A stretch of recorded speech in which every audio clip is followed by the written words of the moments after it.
पाणी वाचवा, जीवन वाचवा, मराठी निबंध. जल हेच जीवन ही एक सामान्य सत्य वस्तुस्थिती आहे. निसर्गाने मानवाला दिलेले पाणी हे सर्वात मौल्यवान आणि अमूल्य देणगी आहे. पृथ्वीवर जीवसृष्टीचे अस्तित्व थेट पाण्यावर अवलंबून आहे. पण मानवाच्या अविवेकी वर्तनामुळे अमर्याद दोहनामुळे हे अमूल्य स्रोत संपुष्टात येत आहे. म्हणूनच आज पाणी वाचवा ही केवळ एक घोषणा न राहता ती एक आवश्यक आणि गंभीर कर्तव्यबोधाची चळवळ बनली आहे. पाण्याचे महत्त्व पाण्याशिवाय पृथ्वीवरील एकही प्राणी, वनस्पती किंवा सजीवसृष्टी जगू शकत नाही.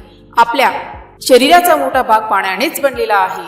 पाणी नसेल तर अन्न उत्पादन होणार नाही, उद्योगधंदे चालणार नाही आणि दैनंदिन जीवनाची कोणतीही क्रिया पूर्णपणे होणार नाही. पाणी हे संस्कृतीचे, समृद्धीचे आणि सभ्यतेचे प्रतीक आहे.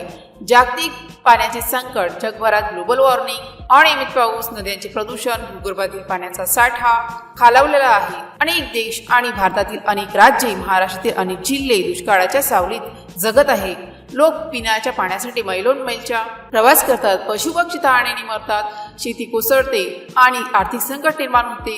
हे संकट नैसर्गिक नाही तर मानवनिर्मित आहे. पाण्याच्या संकटासाठी जबाबदार कारणे: वनतोड, पावसाचे पाणी जमिनीत मुरवणे, जंगले मोठ्या प्रमाणात कापली गेली आहे, नदी तलाव प्रदूषण, कारखान्याचे कच्चे रसायने आणि शहरी सांडपाण्या थेट नद्यांमध्ये सोडले जाते.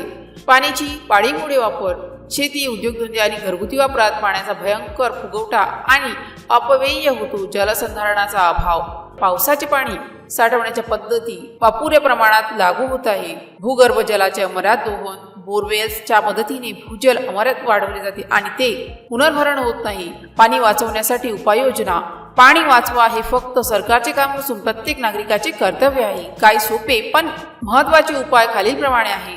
पावसासाठी पाणी साठवणे: घरच्या छतावरचे पाणी विशेष खड्ड्यांद्वारे जमिनीत मुरवणे किंवा टँकरमध्ये साठवणे. सिंचनाच्या आधुनिक पद्धती: शेतीत ड्रिपिंग इरिगेशन सारख्या अपवाण्यात ज्यामुळे पाण्याचे प्रमाण कमी लागते. दैनंदिन जीवनात बचत: न्हाणी, ब्रश करताना नळ बंद ठेवणे, शौचालयात कमी पाणी वाहून देणारे फ्लश वापरणे, भांडी धुताना बादली वापरणे, तलाव नद्या स्वच्छ ठेवणे, नदी तलावामध्ये कचरा टाकू नये, सामुदायिक सहित स्वच्छता अभियान चालवणे, वृक्षारोपण: जास्तीत जास्त झाडे लावावीत.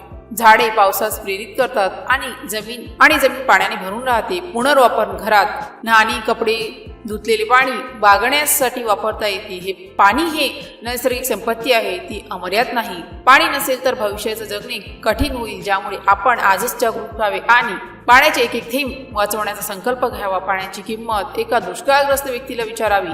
लहान लहान उपायांनी मोठी बचत शक्य आहे. पाणी वाचवा, जीवन वाचवा हे केवळ नारे न राहता ते आपले आचरण बनवूया. भविष्यातील पिढीसाठी हिरवगार आणि जलसंपन्न पृथ्वी देणे हे आपले सर्वात मोठे कर्तव्य आहे. जर या पोस्टशी संबंधित काही गोंधळ असेल किंवा आपल्याला अशा कोणत्याही विषयाची माहिती हवी असेल तर कृपया खालील दिलेल्या कमेंट बॉक्सद्वारे आपले प्रश्न आम्हाला विचारू शकता. या पोस्टशी संबंधित आणखीन काही प्रश्न असतील आपण आम्हाला ते देखील सांगू शकता की आम्ही त्या समस्या नक्कीच सोडवू.